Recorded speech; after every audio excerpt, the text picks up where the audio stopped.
Alors, bonjour et bienvenue dans cette nouvelle vidéo de notre série de vidéos sur la notion de théorie des probabilités. Et bien, dans cette vidéo, nous abordons l'exercice 3 de notre série de vidéos. Donc. Et pour cet exercice, en fait, nous nous intéressons à une enquête menée par un organisme qu'on appelle TD Ameritrade. Donc, selon une enquête menée par TD Ameritrade, un investisseur sur quatre a des obligations échangeables dans son portefeuille. Et pour un échantillon de 20 investisseurs, on nous pose des questions auxquelles on nous demande de répondre. Donc déjà, on peut noter quelque chose sur ce qu'on a pu lire. Selon l'enquête, on nous dit qu'un investisseur sur 4, donc la probabilité qu'un investisseur ait une obligation échangeable, elle est de 1 quart. Vous voyez? Et on a un échantillon de 20 investisseurs, donc N égale à 20. Vous voyez, on a 20 investisseurs. Et la question qui nous est posée déjà, la première question, c'est celle donc de calculer la probabilité qu'on ait exactement 4 investisseurs qui aient des obligations échangeables dans leur portefeuille. Alors, comment on va répondre à cette question? Déjà, on va essayer de comprendre quelle est la variable aléatoire qu'on peut identifier et quelle loi peut suivre cette variable aléatoire. Déjà, on a donc effectivement une preuve qui est celle d'évaluer la qualité donc d'une obligation possédée par un investisseur.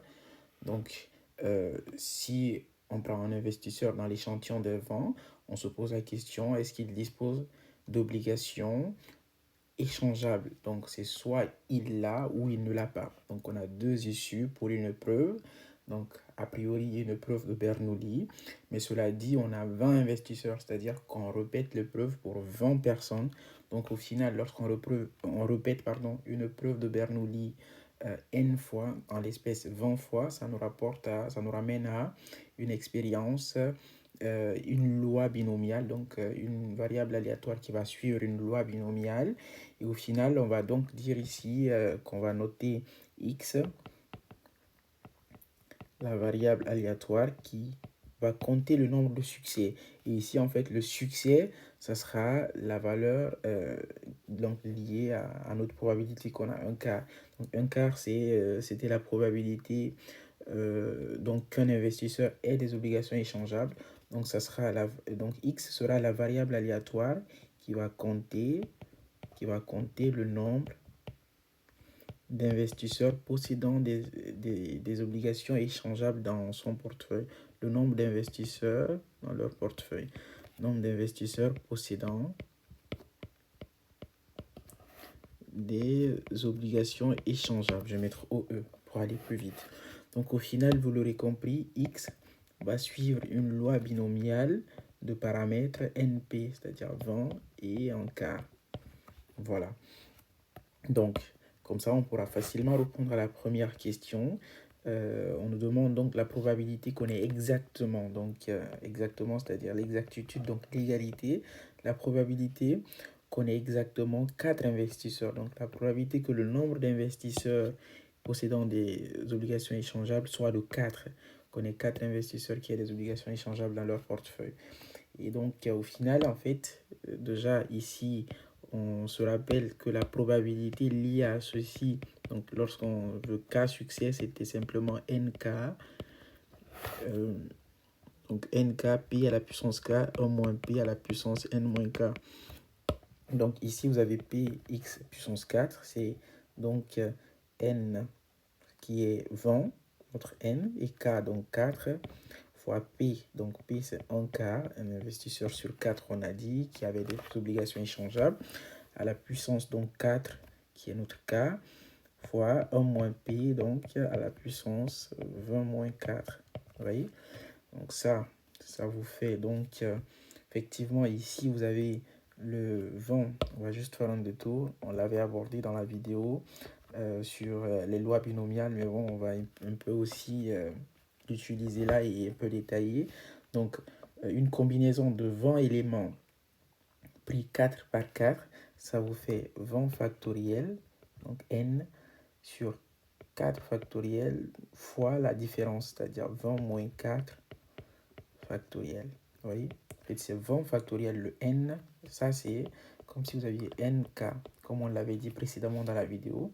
Au final, ça vous fait donc le 20 factoriel, c'est-à-dire le n, divisé par 4 factoriel fois leur différence en factoriel. Donc ici, regardez, ce qui est intéressant, c'est que si vous voulez, on va faire le dénominateur avant de passer au numérateur. Vous allez comprendre pourquoi.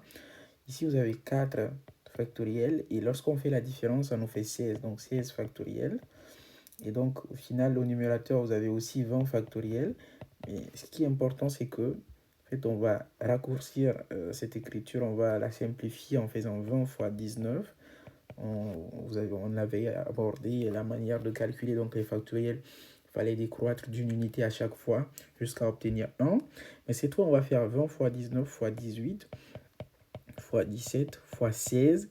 Et on va se limiter là, on ne va pas faire 15, 14. On va simplement mettre le factoriel pour dire qu'il y a encore une régression à faire. Vous voyez, il faut aussi faire 15, 14, ainsi de suite. Mais on va juste faire 16 factoriel qu'on va diviser par donc 4 fois 3 fois 2 fois 1. Donc fois 16 factoriel aussi qu'on va garder comme ça. Et vous l'aurez compris, on l'a fait effectivement pour simplifier ça. Parce que très souvent, les calculatrices que vous avez ne vous permettent pas de calculer donc les factoriels. Donc au final, il faut passer par cette simplification et non pas de faire 16, 15, 14, ainsi de suite. Non. Très souvent, vous avez des simplifications très faciles à faire. Et au final, en fait, vous avez là, regardez, on a 20 fois 19 fois 18 fois 17 sur 4 fois 3 fois 2. Et regardez ce qu'on va faire. Dans le 20, en fait, que vous avez là, le 20, vous avez 5 fois 4, vous voyez. Et au final, on va simplifier le 4 et le 4. Donc, du 20, il va simplement nous rester en 5, vous voyez, fois donc le 19 qu'on a là, donc après le 20, fois, regardez le 18 aussi, ça nous ramène simplement à 3 fois 2 fois 3, c'est-à-dire 3 fois 2, 6, pardon, fois 3, oui, justement, fois 3, 18. Donc, ça nous fait 18. Et au final, regardez, on simplifie le 3 et le 3, le 2 et le 2. Donc, du 18 aussi, il nous reste qu'un 3. Vous voyez, vous avez un 3 qu'il vous reste. Et après, vous avez aussi le 17 qu'il va vous rester. Donc, vous avez le 17. Et ça, au final, vous pouvez très facilement le faire à l'aide d'une calculatrice. Ça vous fait effectivement, si vous utilisez la calculatrice, ça vous fait donc 4845. Vous voyez? Donc, au final, comme on peut continuer, on dira donc que probabilité x égale à 4 ne sera nul autre que... donc, probabilité x égale à 4 ne sera nul autre que les 4845 fois 1 quart à la puissance 4 fois 1 moins 1 quart.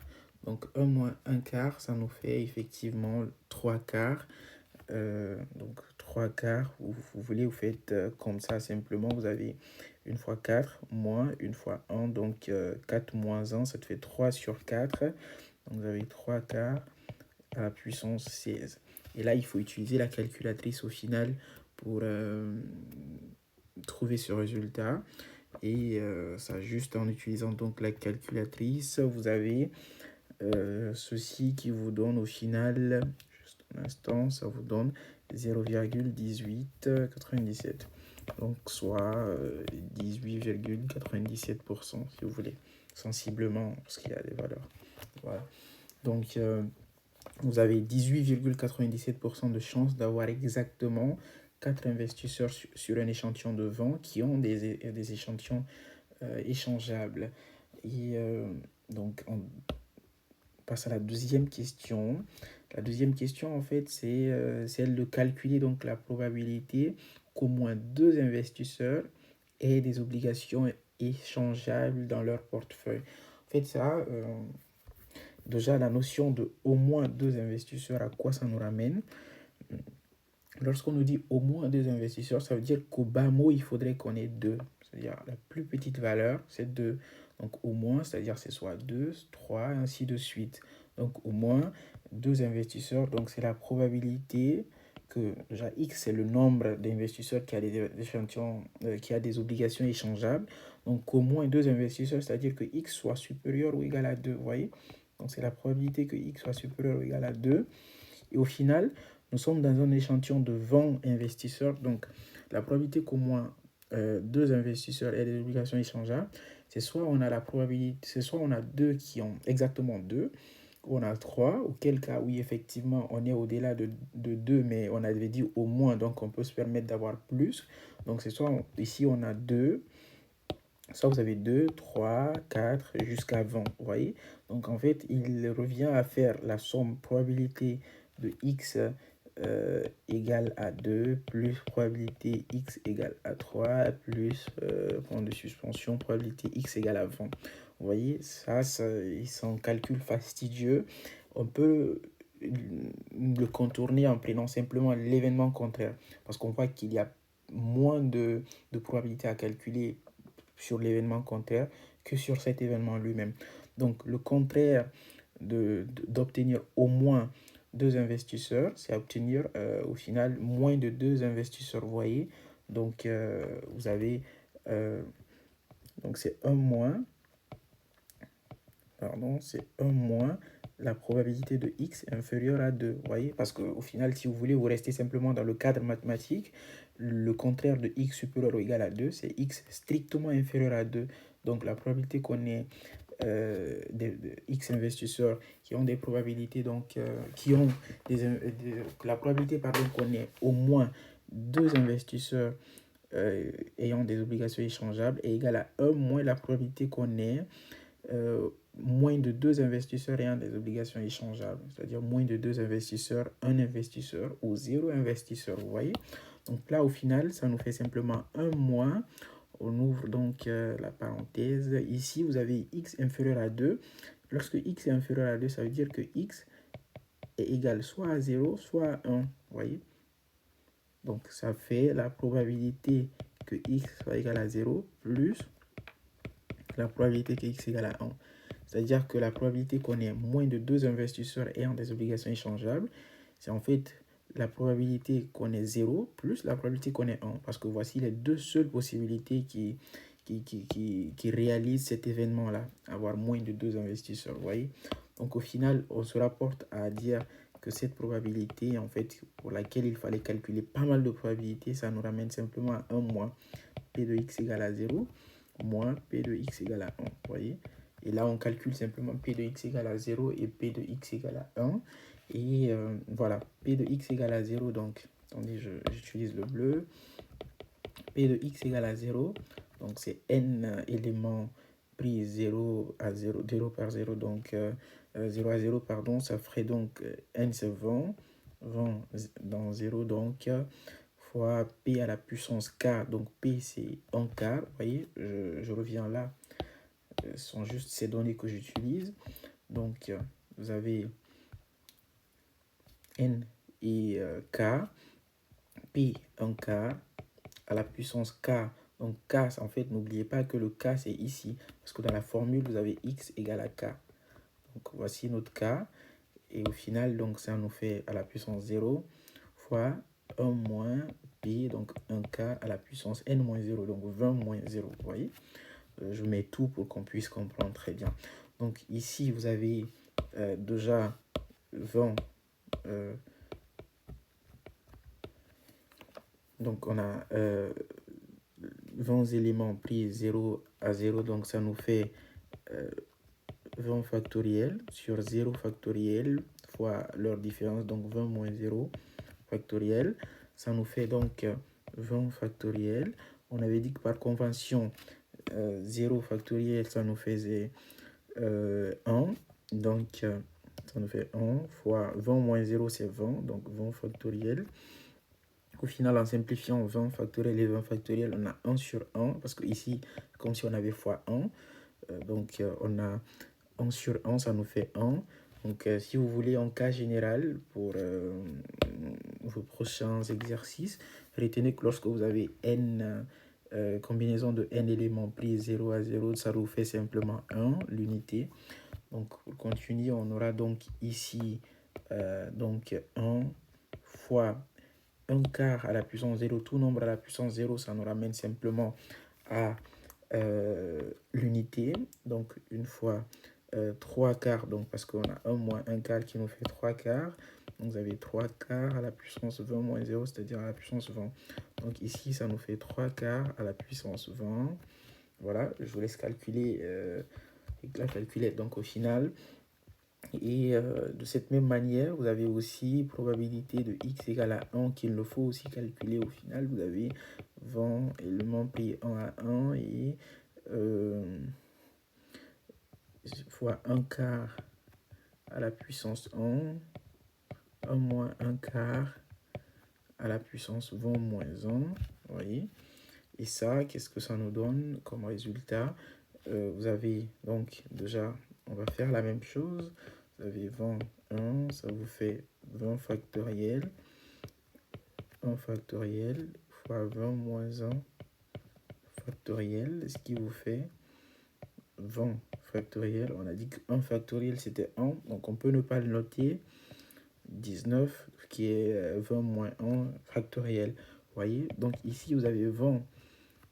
On peut décroître avec le 20 que vous avez là. On fait 20 fois 19. Normalement, on peut faire 20 fois 19 fois 18 fois 17, ainsi de suite. Et au dénominateur, on fait 19 fois 18 fois 17 jusqu'à 1.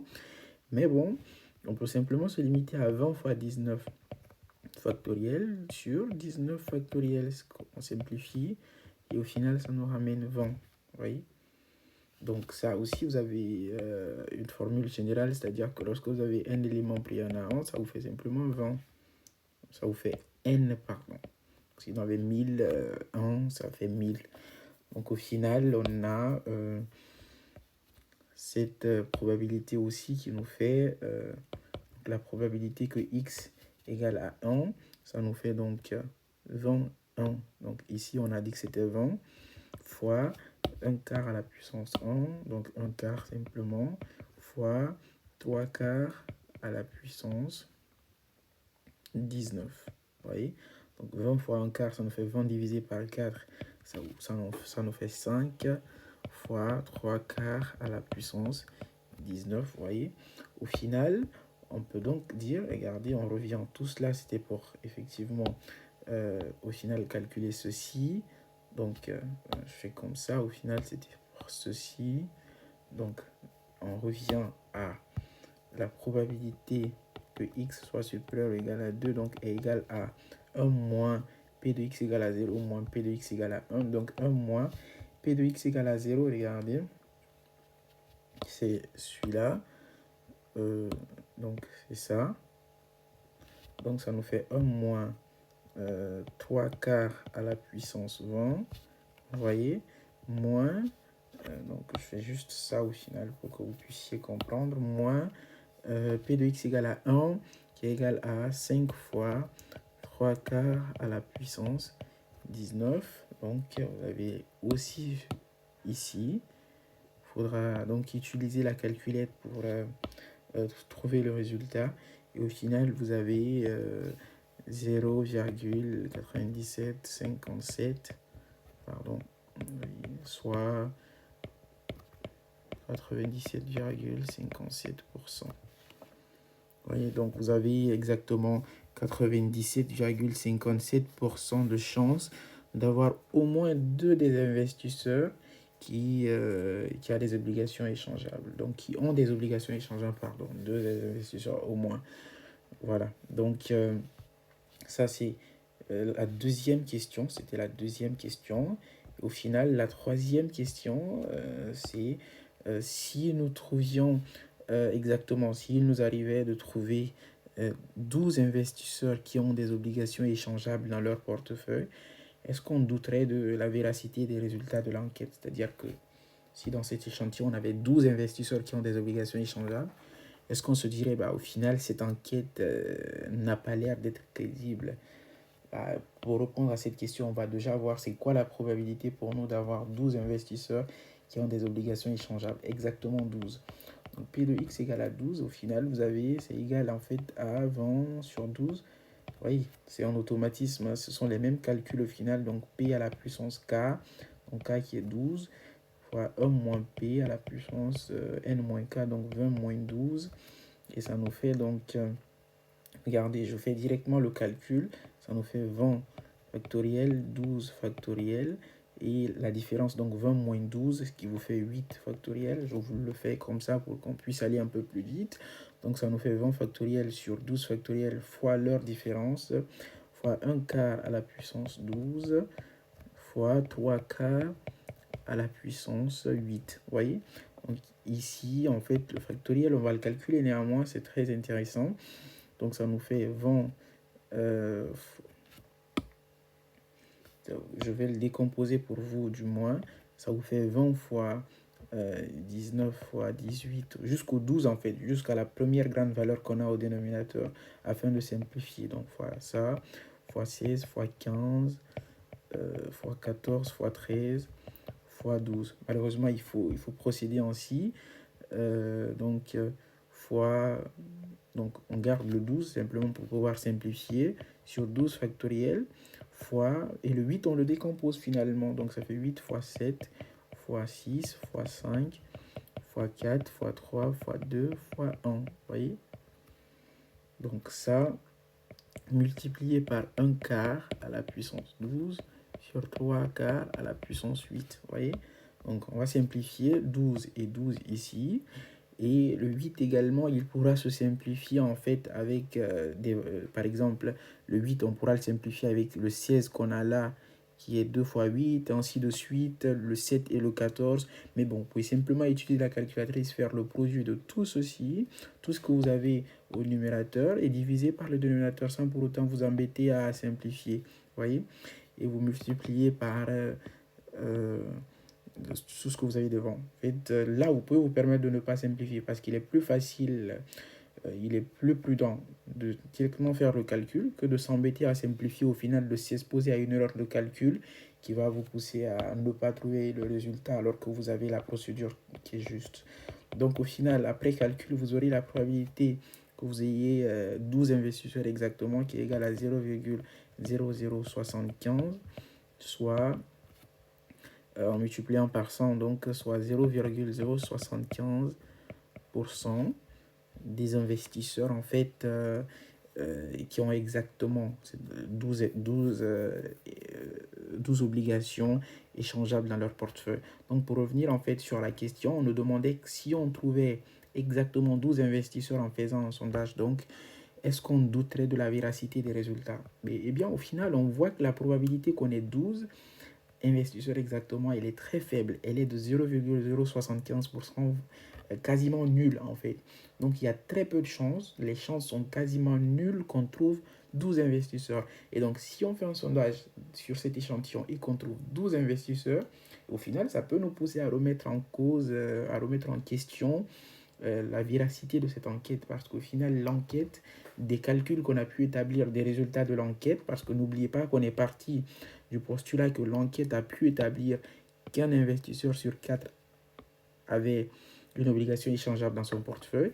Et donc si des postulats de l'enquête on a pu établir, on a pu trouver 12 investisseurs exactement, ce qui pour l'enquête normalement est quasiment nul, improbable. Et si on trouve ceci, et ça nous pousse à remettre en cause les résultats de l'enquête effectivement.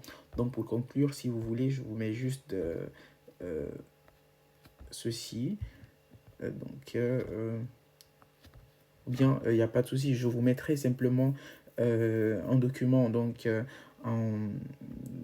dans la description. Donc ce document déjà en PDF dans la description, et tout en bas je vous laisserai une synthèse en ce qui concerne la conclusion sur la véracité de l'enquête. Mais on va retenir simplement que effectivement il semble plausible de remettre en cause, je dis bien il semble plausible de remettre en cause la véracité de cette enquête au vu de la probabilité qui est quasiment nulle qu'on ait exactement 12 investisseurs. Si on trouve 12 investisseurs, au final, on se dit, est-ce que cette enquête, elle valait vraiment la peine? Est-ce qu'elle est-ce qu'elle elle révèle du vrai? Une grosse question. En tout cas, ces résultats nous poussent à remettre en cause la véracité. Merci bien et on se dit à la prochaine vidéo. Si vous avez des questions, n'hésitez pas en commentaire, je suis là. Merci, à très bientôt.